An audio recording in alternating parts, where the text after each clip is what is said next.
Esse final de semana, o assunto que dominou as redes sociais foi um infeliz episódio que está acontecendo lá no norte do país com relação à tribo indígena dos Yanomami. Estão desnutridos, com malária, com vários problemas de saúde, e é óbvio que a gente, quando vê aquelas fotos que parecem ter vindo do Holodomor, a gente fica preocupado, porque nenhum ser humano merece passar por aquilo. O problema é que a esquerda é especialista em inventar narrativas, fazer cortinas de fumaça e apontar os dedos para culpados que, na verdade, podem não ser os culpados. Então é por isso que eu resolvi trazer esse vídeo aqui para vocês, que é um mini dossiê sobre essa situação toda, porque eu achei coisas muito estranhas e parece que toda essa tragédia poderia ter sido evitada na CPI do circo. Lembra? A CPI do circo? Então se prepara, meu amigo, que tem bastante informação no vídeo de hoje. E se você já gostou da pauta, me ajuda a espalhar essas informações, curtindo, comentando e principalmente compartilhando o link desse vídeo nas suas redes sociais, grupos de Face, de Zap, dá uma verificada na tua inscrição, vê se ela continua ativa aqui no canal e se não for inscrito, se inscreve e dá essa moralzinha pra mim. E mais do que nunca, é muito importante que vocês compartilhem esse link e façam a inscrição aqui no canal, porque eu não sei se vocês estão sabendo, mas infelizmente os nossos magnânimos supremos me baniram de algumas redes sociais. Baniram o meu perfil do Twitter, aqui o meu canal do YouTube e também no Telegram. Então, quem tá no exterior continua acompanhando normalmente, assim como a galera que usa o VPN.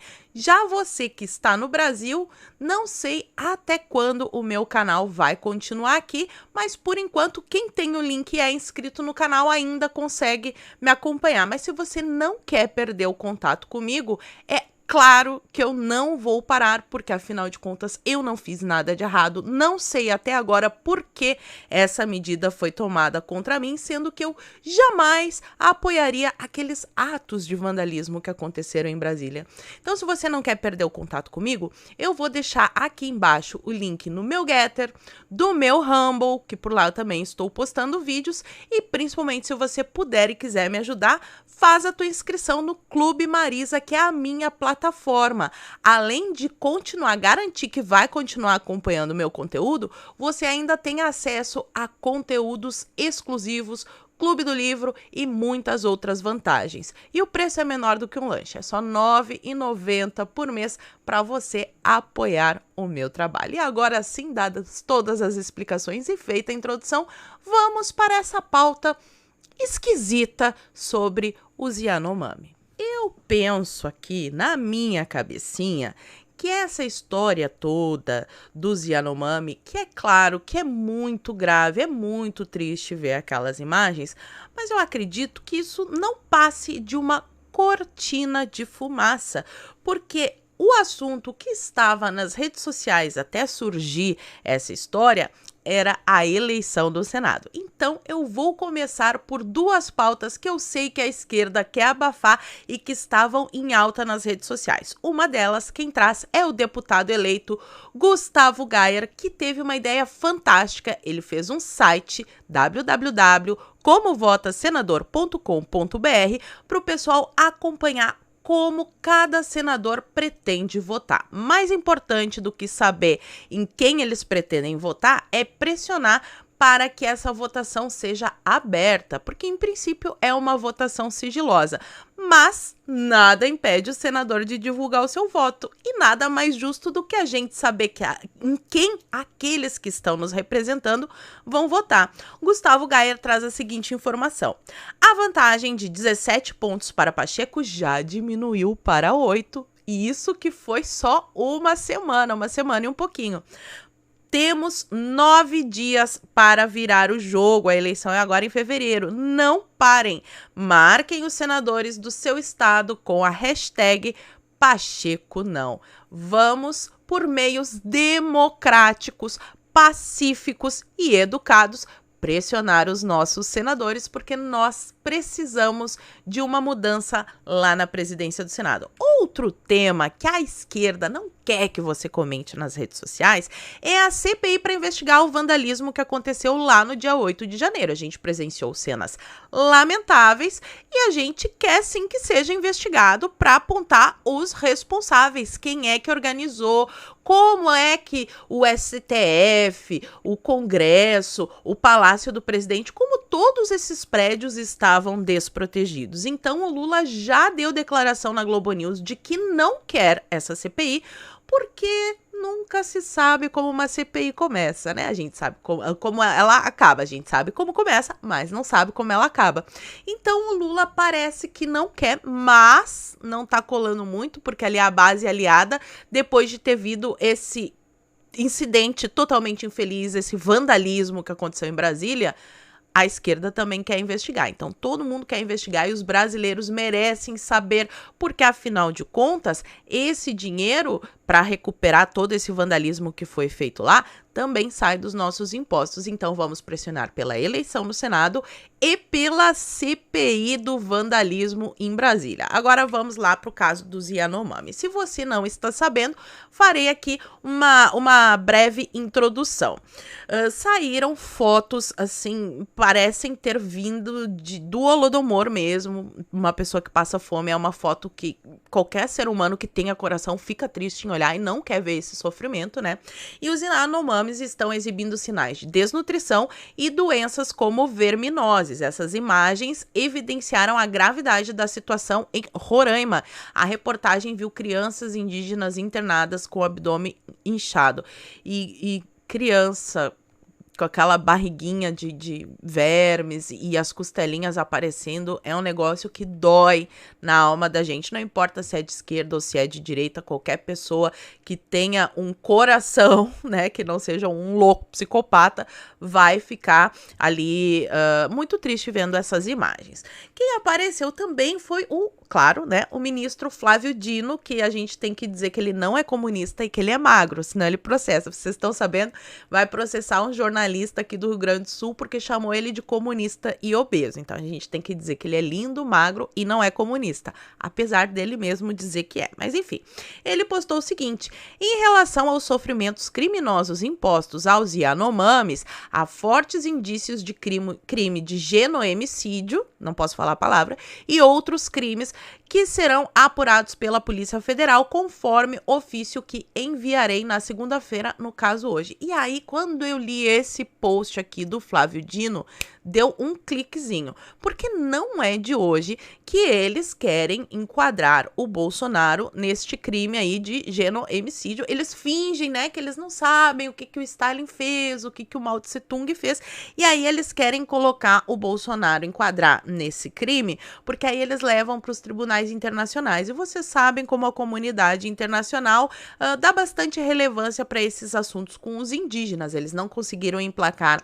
essa narrativa durante a pandemia e agora vem com esse assunto. E aí eu achei muito estranho e comecei a pesquisar.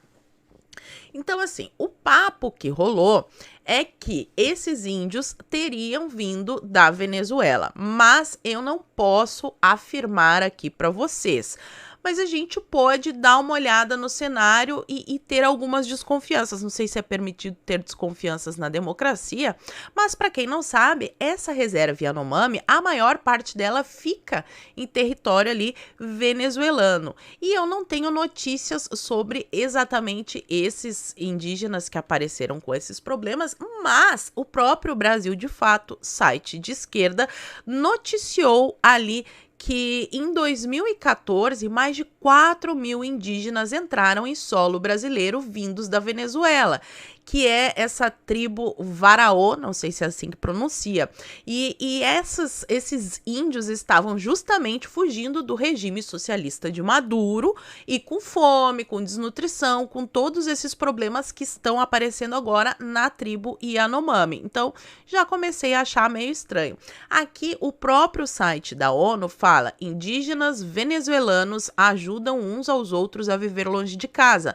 Os indígenas do povo Warau enfrentam desafios particulares para construir nova vida no Brasil, mas alguns de seus compatriotas estão estendendo a mão. Então, não é de hoje que venezuelanos cruzam a fronteira vindo para o Brasil para fugir do socialismo. E entre esses brasileiros havia indígenas. Eu não sei, de novo, repito aqui, não quero propagar nenhuma fake news, mas quando a coisa vem da esquerda, eu posso ficar desconfiada? Ok, acho que eu posso ficar desconfiada, né? E aí eu comecei a pesquisar no passado. E olha só, em 2005, e a matéria está no portal do Senado, portanto não é uma notícia falsa, um líder indígena culpava o governo por desnutrição de crianças indígenas. Então o problema não é de hoje.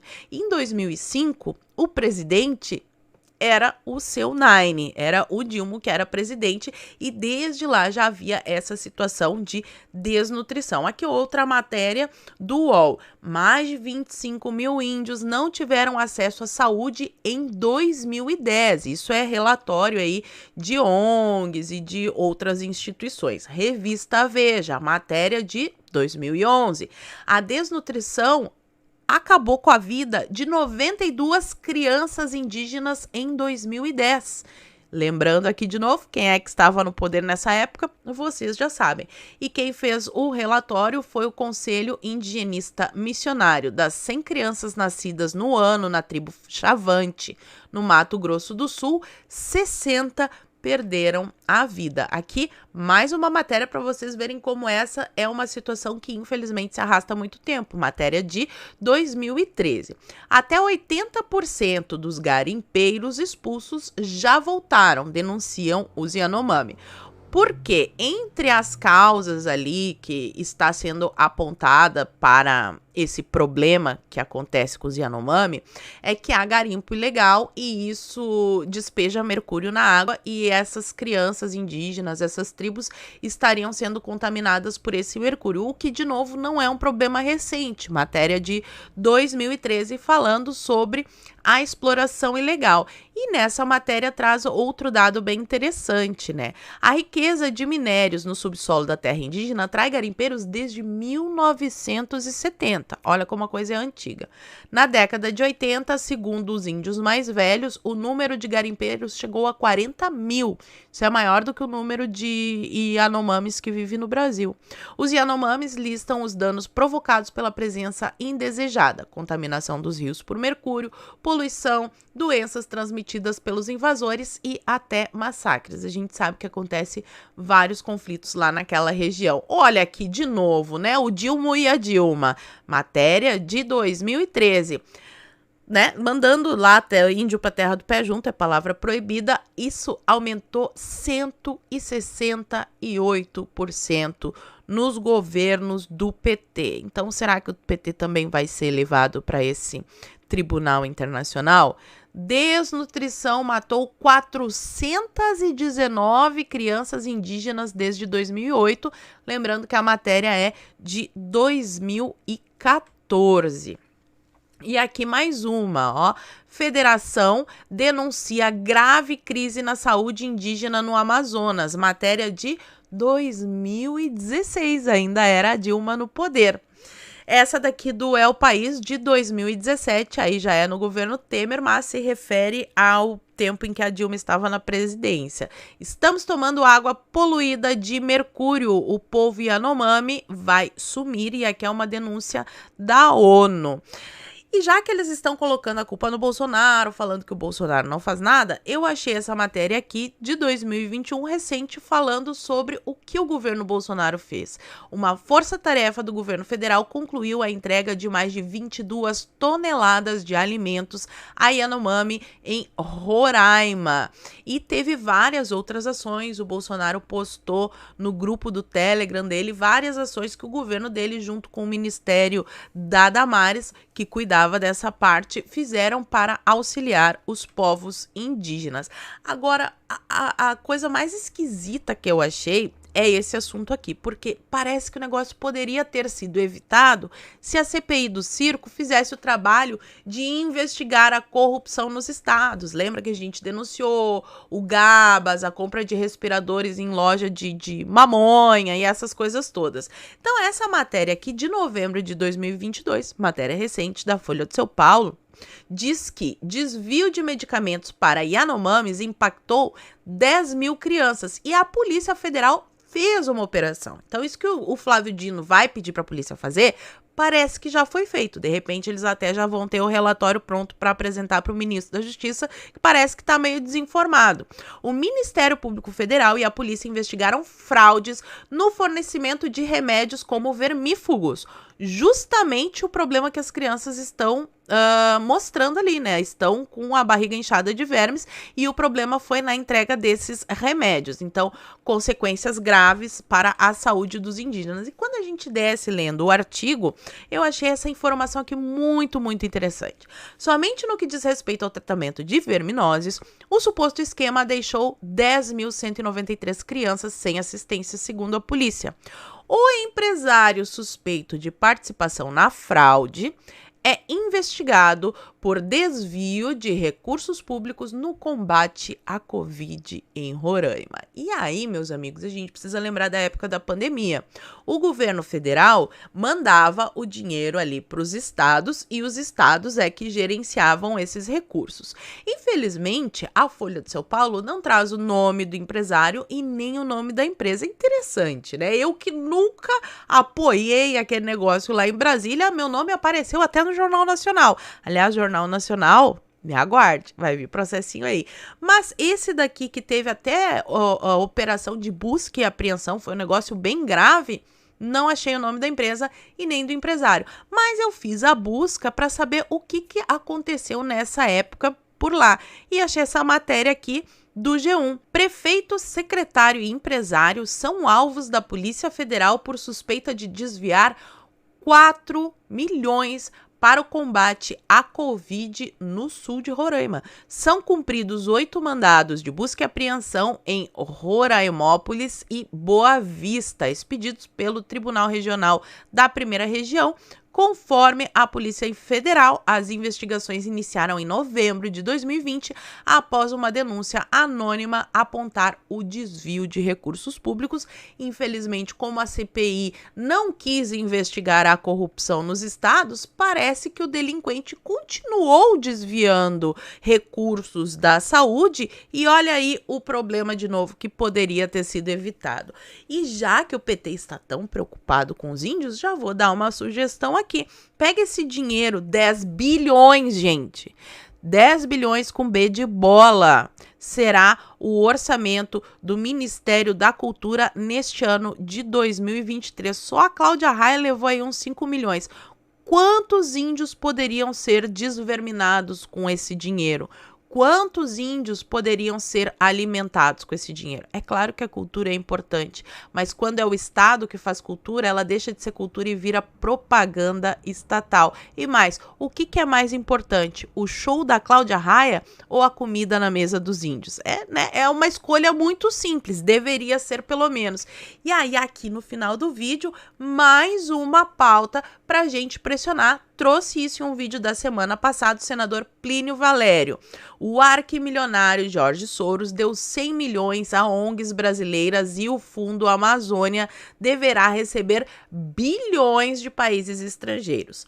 Mais que nunca, a CPI das ONGs na Amazônia precisa ser instalada. Essa caixa preta tem que ser aberta para dar transparência ao uso desses recursos. Me pareceu assim muita coincidência que justo quando a Marina está sentada ali com o Soros, foi lá falar com a Greta, aí aparece esse negócio dos índios, genoemicídio, a culpa é do Bolsonaro e as ONGs recebendo milhões e milhões, a cultura com orçamento de bilhões e os índios passando fome? Será que a esquerda está mesmo preocupada com os pobres ou será que ela só quer acabar com a pobreza dos companheiros do partido? É uma pergunta retórica. E por hoje eu vou ficando por aqui. Muito obrigada por terem assistido ao vídeo até o fim. Fiquem todos com Deus, um beijo e até a próxima. Fui!